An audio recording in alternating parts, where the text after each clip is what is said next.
Another project advice video. So today we'll be looking at integration.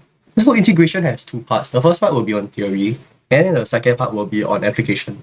So I'll just go through the theory first, which is mainly how you actually integrate the stuff. When application comes, we will add more context and layers to it. So I'll just give some general integration advice first. Then I'll go through what is usually taught as part of the integration content for theory, and then go through some questions which are quite simple. And then finally, I'll just give a little summary. Okay, so some general advice is that if you can tell that the numbers inside a ln is greater than 0, then there's no need for modular sign. Or if you have any term, if you know that it will always be positive, then you no need the modular sign. So you can just remove it, and that makes your question solving a lot more simple because you don't have to account for different scenarios, whether the content inside the modulus is greater than 0 or less than 0, because we already know the definitive answer. And for integrals without limits, remember to add your plus c at the end, where c is an arbitrary constant. Whereas if you have integrals with limits, there's no need to plus c. You could still use the plus c, but the thing is that when you're solving, you'll get a plus c, and then you get a minus c also, because that's how you use the limits. So in the end, they will just cancel each other out. So that's why we don't really need the plus c here. So that's what we'll be going through in terms of the theory. So there's different functions that you can try and integrate. So such as standard basic functions, integrations of a derivative and its function, trigonometry, algebraic functions, a certain thing called 2 power x or 2 power fx, then also some integration using modulus functions, substitution, by parts. And so all this is mainly just a guideline as to what you're supposed to do given a certain function. So let's see what I have. So these are mostly the integrations that you may or may not have learned in your secondary school already. So it's just gonna be like ax plus b to the power n. You just divide by 1 over a, then you add the power by 1. So if you ever start with integration, whatever your result you produce, try and differentiate it to see if it gets back to the original integral. So if it's correct, then yeah, your integration is correct. If not, you can use it as a sign and a hint to try and re-improvise your answer. So what this is just showing is that if you have you replace your x with ax, what you need to do is that your answer will be 1 over a. Then likewise, all the sine, cosine, e, they all are similar to secondary school. So if you have 1 over x, you should have a ln. If your e is something, then your e still remains there. Then your cosine and sine, they will swap around. Then if you have a result of secant square as your derivative, where it came from is your tangent. So notice that all these variables, they have a degree of 1, with the exception of your secant square. But yeah, this is generally some of the more general stuff that you can know at the back of your hand. So then there are some other things you can do besides that. So you can have integrations of f prime x times the fx to the power n. Now this is very similar to your ax plus bn, where you just 1 over a, then add your power by 1. So this is very similar as well. So as long as the n is not 1, you can do this kind of thing. But in the case where you have a f prime x over fx, what happens is that it's a ln fx. Because if you consider the second line, this one, if you differentiate this, you'll get 1 over ax. So that's how we come about this second one. That's how we get the ln fx. It's basically the same thing as this first one, albeit we are replacing x with fx. So that's how we get the second one. And note that we have to use a modular sign because we have to ensure that the ln doesn't mess up. Because if the ln inside here is the negative number, then it won't actually be defined properly. Then in the case of f prime x times e to the power fx, it's just going to be efx, which is again similar to what is previously in the previous slide. So then there are also some integrations with trigonometry, so like sine, cosine, whatever. So watch out for sine and cosine functions because more often than not, they are usually related to each other, and you can use your MF26 to help you with that. So if the expression is like, for example, a product of sine x and cosine x, you can then convert it into a sine 2x to make it a single term and make it easier. Usually what you want to do is that you make it such that whatever x term or 2x term inside, it will be same to what you're trying to find. So if your answer is in the form of like 2x, you should convert your sine x, cosine x, or even like sine 3x, cosine 1x into a sine 2x through the MF addition formulas. And then it's also not possible to integrate tangent square x So what we do with tangent square x is that we're going to convert it to a secant square x minus 1. And how we got the secant square x minus 1 is using the trigo identity formulas in your NF26 also. You take your sine square x plus cosine square x equal 1 and divide everything throughout by cosine square x. So that's how we will get that. So if you want to integrate tangent square x, we convert it to secant square x minus 1 and then we integrate that, which will then become tangent x minus x and then plus c, where c is an arbitrary constant. So there are also some integrations of algebraic functions. So this is your MS26, by the way. So this is just about partial fractions. So if there are multiple factors in the denominator, like ax plus b or cx plus d, we usually, more often than not, we're going to have to split it up into the different terms. So this is mostly everything that's covered. Usually they will give you these kind of partial fractions. So you just get used to how you do it. I think some of your schools will also teach you about this thing called the carve-out rule. So you can look at what as well as to how to split it. If not, you can always use the old-fashioned method like this one also. It's also fine. So yeah, these are some of the integrations that you will see in your MS26. You can just copy from there. You don't have to say based on MS26 whatever, just take it.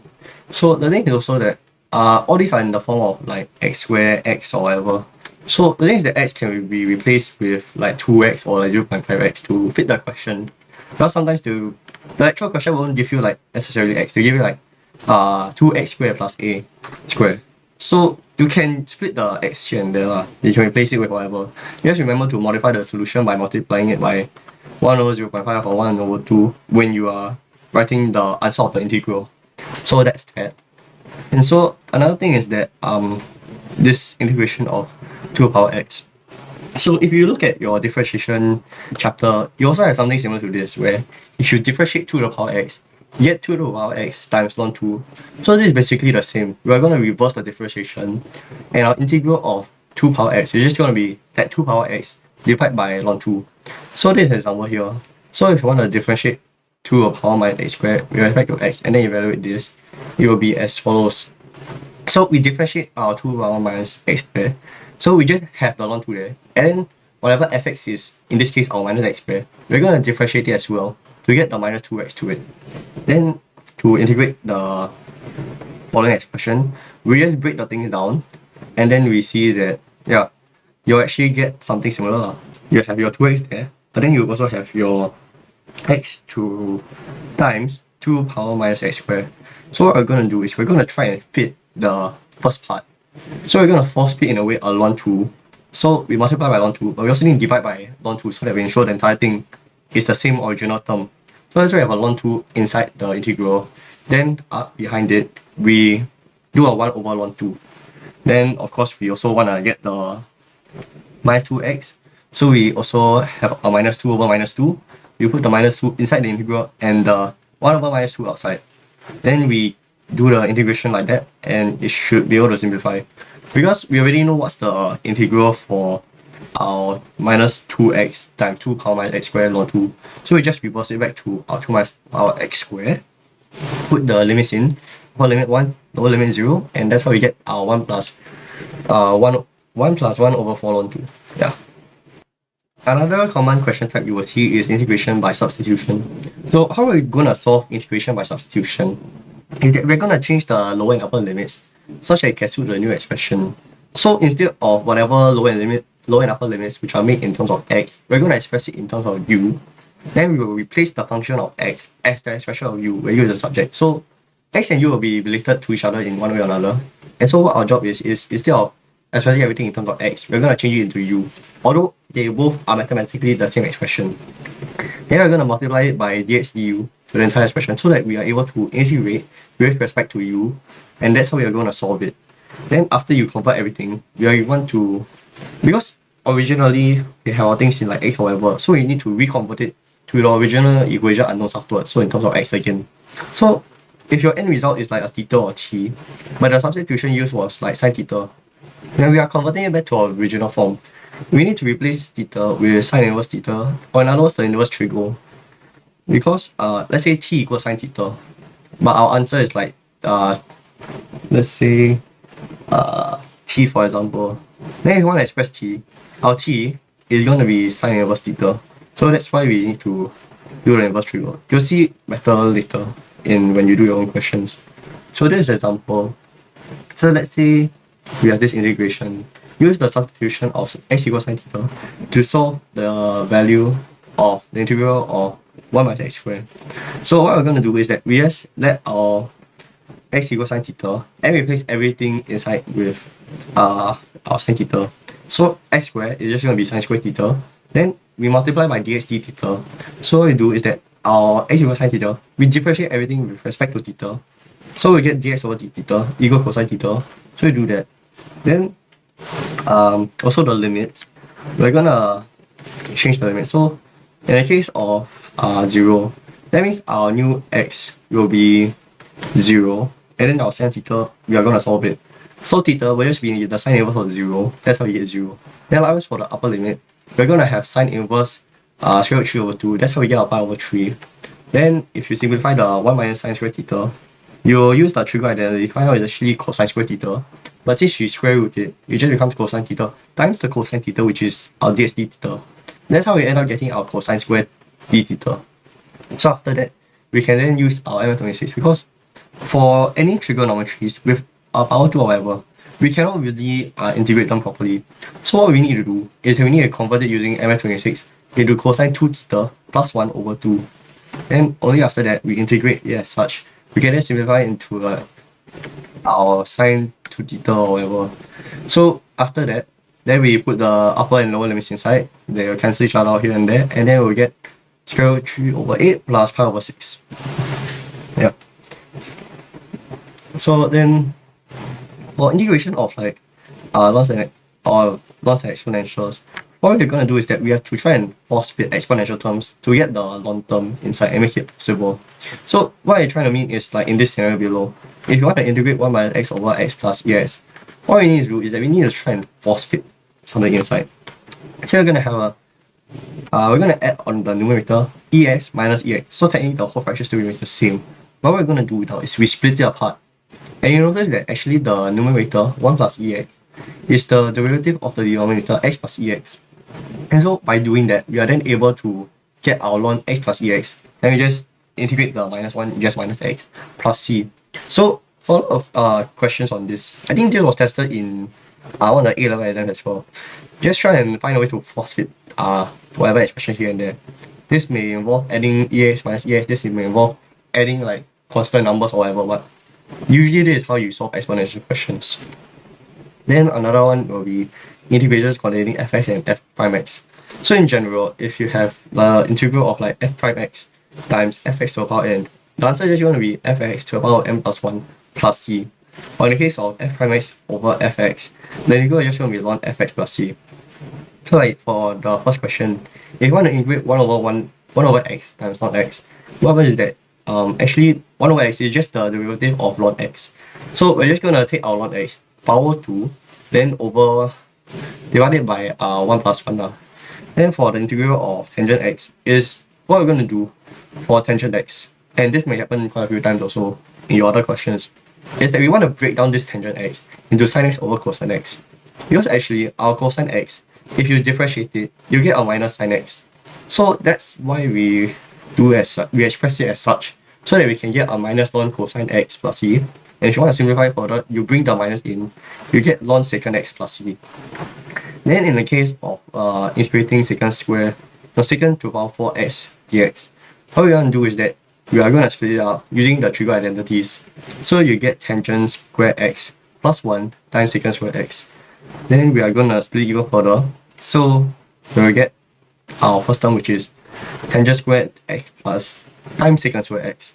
But then we get the 1 over 3 times 3, because we notice that if you differentiate tangent x, you get secant square x. But in this case, our tangent x is square.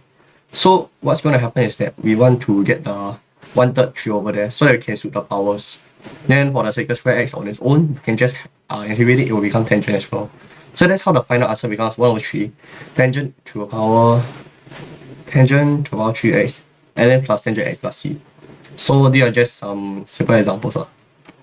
So now we're going to some of the different questions that can be tested. So these are some integrations that may come up. They may look a bit different, but if you get used to it, it can become quite okay and doable. Then I also have some more applied questions down there. So the first part will be integrating sine square x plus cosine to the power 3x. So when you see these kind of questions, what we want to do is that we want to try and look at the odd power of x. Then we're going to trigger identity such as sine square x plus cosine square x equal 1. Because what happens when we do that is that you'll end up with one trigonometry which has a power 1, which in a way can be our derivative. Then we have our other one with the multiple powers. That can be like fx to the power n. So that's what we see here in this question. We are going to break down the cosine square x into 1 minus sine square x. So it becomes we get sine square x times cosine square x equals cosine x times sine square x times 1 minus sine square x. Then we break it down, expand everything. We get the integral of cosine x times sine square x minus cosine x times sine to the power 4x. Now what happens is that our cosine x is our derivative of sine square x. So we can just use that as the reference. Then we just take our sine square x plus 1 power divided by n plus 1. So that's how we get sine cube over 3. And then for our sine power 5x, it will be over 5 also. So that's how we get the first one. For the second scenario, we want to find the integral of secant to the power n plus 1 3x times tangent 3x. So likewise for this one, what we know is that our secant, if we look at the derivative of secant x in our MF26, what happens that is if we differentiate secant x, you will get secant x tangent x. So what we're doing again is we're trying to force fit the derivative here. So what happens is that first we will, because it's a 3x, we need to get number 3 inside also. So we turn 1 into 3 times 1 over 3. So that's how we get the 1 over 3 there and the 3 inside. Then once we split up the secant n plus 1 3x into a secant n power x, secant power nx, and then a secant inside. So the 3 secant 3x tangent 3x. That's what we can do. Then we use the formula for f prime x over fx. And that's how we get our 1/3 secant power n plus 1 3x over n plus 1 plus c. So that's how we get it. Because if we differentiate our secant power n 3x, we'll get the 3 secant 3x tangent 3x. So that's how we do the second scenario. Then for scenario 3, we want to integrate x times sine square x. So there are two components to this part. So there's the x and the sine square x. So what we want to do is that we want to do integration by parts. So we're going to simplify sine square x using the MF26 formula.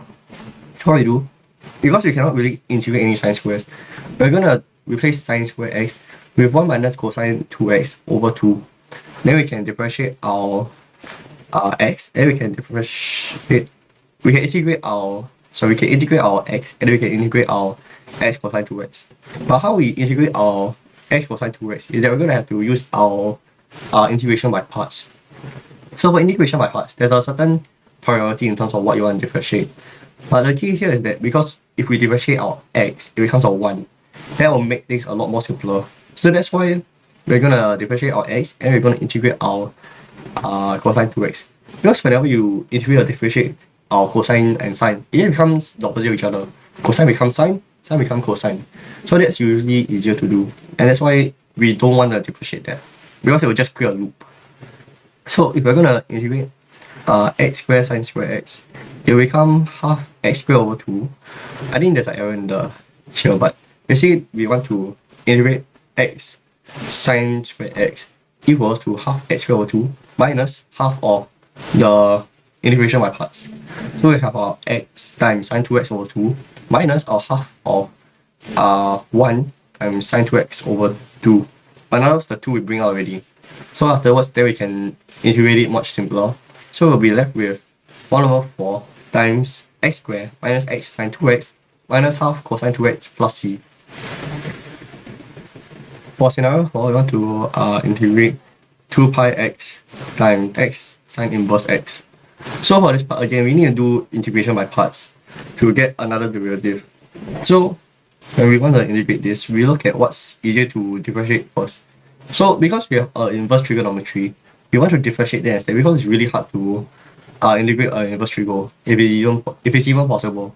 So that's why we are going to differentiate the inverse trigo and then we're going to integrate our x squared. So when we integrate our x squared, it becomes x power 3 over 3. Then the sign inverse x will be there. Then for the second half of the integration by parts, we're going to differentiate our sign inverse x. There will be 1 over square root of 1 minus x squared times the x power 3 over 3. So for the first part, again, we can have the x power 3 over 3 sine inverse x. We can then insert the limits inside to solve it. Then how we end up getting 1/3 times pi over 2, then plus whatever remaining expression we have. So for this remaining expression, what we're going to try and do is that we're going to try again and force fit something. So we know that the denominator, we cannot really change it as much, but we can try and find a way to make it look as close to our 1 minus x squared as possible. So that's how we split our x cubed into x times 1 minus x squared minus x. So it's the same thing as x power 3 plus our x minus x, but we're just doing this such that we can make things look a little bit simpler. So that's how in the end the entire expression will equal 1/3 pi squared plus 1/3 pi times the integral of upper limit 1 lower limit 0 2x times 1 minus x squared to the power half plus a minus 2x times 1 minus x squared to the power minus half. Then we can just differentiate, just integrate that as usual in the form of ax plus b to the power n, and that's how we finally solve everything here and there, crush the numbers out. We eventually get 1/3 pi squared minus 4 over 9 pi. For scenario 5, we're going to try and integrate cosine power 4x minus sine power 4x. So again, whenever you see like this kind of like high powers or whatever, try and find a way to simplify it into like just sines and cosines. So what we're first going to do is that actually this cosine power 4x minus sine power 4x is very similar to the like a squared plus a plus b times a minus b, or like a squared minus b squared. So what we're going to do is we're going to try and split this using the a plus b, a minus b formula. And then what happens is that you'll see that there's sine squared x plus cosine squared x. Now that is always equal to 1, so we can replace it with 1 itself. Then the cosine squared x minus sine squared x, we're going to look at MF26. And it so happens is that our cosine squared x minus sine squared x actually equal to cosine 2x. So in the end, our integral is just going to be cosine 2x times 1. So integrate that, it's just going to be half of sine 2x plus c. So that's how we do it. For scenario 6, this is a very rare question, but it can be tested, so I just put it here just in case. Is that most of the time when we integrate, it's going to be in the form of ln. But for some question, for like this question for example, they decide to give logarithms. So just note, just in case, that if we want to convert our logarithms into lns, is you learned this in secondary school as well. What we're going to do is that we do a change of base to get ln times 3x minus 1 over ln 3. So what's actually inside the brackets, that will be our numerator. For whatever number we're trying to change the base to, that will be at our denominator. So after we try and simplify to that, we're going to try and integrate it. So to integrate this, we're going to have to use partial fractions, because we cannot really integrate a ln. So what we're going to do is that we do partial fractions. We're going to differentiate our ln. So that also means we need to get x. So what happens is that when we have our ln 3x minus 1, our ln 3x minus 1 will always be like times 1. So what we do is that we take the 1 and we're going to integrate it to get x. So that's what we did in the partial fractions here. So we have ln 3x minus 1 times x minus the differential of ln 3x minus 1, which in this case is just 3 over 3x minus 1 times integral of 1, which in this case is x. Then we can simplify the integral, so it becomes minus integration of 1 plus 1 over 3x minus 1, which in this case just becomes the second last line, which is just 1 over ln 3 times x ln 3x minus 1 minus our x minus our 1/3 ln 3x minus 1 plus c, and that's how we get to our final answer. For scenario 7, we want to integrate secant to the power 3 theta. So this is similar to the other question previous on secant theta also. What we want to do is that we want to try and make a secant squared theta. So we can split it into secant theta, secant squared theta. And so if we do integration by parts, what we can do is that we can integrate our secant squared theta into tangent theta. Then our secant theta, we can differentiate it into secant theta tangent theta. So that simplifies into 2 times square root 3, because we are still simplifying the secant theta tangent theta using the upper and lower limits of pi over 3 0 minus the remaining integral. which in this case, you keep the limits as such, pi over 3 and 0. But then you have secant theta tangent square theta. Then what happens is that you can actually break this down, and you can notice that there's a bit of a pattern, which is that this will equal to minus secant 3 theta minus secant theta, because we're using the trigo identity of say tangent square theta plus 1 equals secant square theta. Immediately here there, you notice that this expression is exactly the same as this. And so we're going to bring this to the left hand side. And notice that we have this thing. So yeah, that's how we get to this final line. You see this a lot as well for like a lot of your trigonometry, like sine, cosine, secant, is that you can move your things to the left hand side and it will be exactly the same thing. So if you want to integrate this, you're just going to be integrating this side. So that's how we get our 2 square root 3 remains the same. Then we're going to integrate this. And fortunately enough, our NF26 gives us the formula for integrating that, which in this case is going to be ln secant theta plus tangent theta. So you break that down, that will be equal to 2 times square root 3 plus ln 2 plus square root 3. Of course, this is equal to twice of the integral we're finding. So we divide by 2, our final answer will be square root 3 plus half times ln 2 plus square root 3. Okay, for scenario 8, this is a NY promo question. So they say using the substitution of t equal tangent x over 2, find the z value of the integral of 1 over 3 sin x minus 4 cosine x plus 5. So as always with these substitution questions, what you want to do is you want to find a way to express sine and cosine in terms of t. So if you remember, if you use your right angle triangles, you know that tangent equals the opposite over adjacent. So what we're going to do is that we're going to try and find our sine x and cosine x using that simple framework. So we're going to look at sine being the opposite over the hypotenuse, and then the cosine being the adjacent over the hypotenuse. So that's what we're going to do. That's how we get the tangent x, the sine x, and the cosine x. Then likewise, for the rest of the substitution method, we need to find our dx over dt, our dt over dx. And afterwards, we can then substitute everything in, of course changing the limits as well from pi over 2, pi over 3 to 1 and 1 over square root 3. So that's what we're going to do first. Then afterwards, with the entire thing, we can simplify the entire expression. Eventually, it will narrow down to 2 times 1 over 1 plus 3t all square to that. And once we integrate it, it can just be in the form of a plus bx to a power n. So that's what happens. This becomes, instead of a power of minus 2, becomes a power of minus 1. So then our answer finally will be, if you substitute all the upper lower limits in, you'll get minus 2 over 3 times 1 over 4 minus 1 over 1 plus square root 3. Then for the last question, scenario 9, the diagram is the shaded region bounded by y equals 6 over x, y equals 2x, and y equals 3x for x is greater than 0. So we want to find the exact area of the shaded region. So actually for this question, we can actually just look at the area of triangles.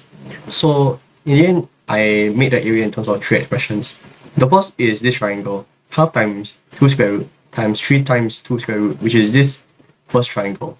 Then we're gonna plus the integral of 6 over x between this region from x equal x equals square root 2 to x equals square root 3. So we get this part here. And afterwards, we're just gonna minus this smaller triangle down here, which is our half times 3 square root times 2 of 3 square root, which will equal to 6 ln x with the upper and lower limits, which is how we eventually solve it to get to 3 times ln 3 minus ln 2. Why does 6 become 3 is because that we have the square roots here, so we remove the square roots. So 6 times half will then become 3. So that's how we solve this question. So not always you need to do the actual integration. Sometimes you can also apply some logic with the rectangles here and there, some triangles here and there, or even trapeziums as well. So that's just good to know also. So yeah, just some more learning points. So basically for sine square and cosine square, what we really want to do is that we cannot usually integrate it directly. Rather, we have to convert it to cosine 2x. Then if you can tell that the numbers inside the ln is greater than 0, there's no need for the modular sign. If we are going to use the NF26 stuff, make sure that the coefficient of the exponent is 1. If not, remember to do the necessary 1 equal like 1 over 2 times 2 to make sure that the entire thing can be consistently integrated. Then also another thing is that if you want to check for symmetry, on your GC there's a zoom square function. So if you do it, it basically creates a graph, or like your window will look like a 10 by 10 grid. So it actually looks like a shape of a square. And so if you do that, it can be much easier to see the symmetry. So that's also a good thing if they ask you whether it's symmetrical or not. So yeah, that's all I have for this theory component of integration. If you have any questions, you can find me on Telegram. But if not, hope you enjoy the video and hope to see you in the next one.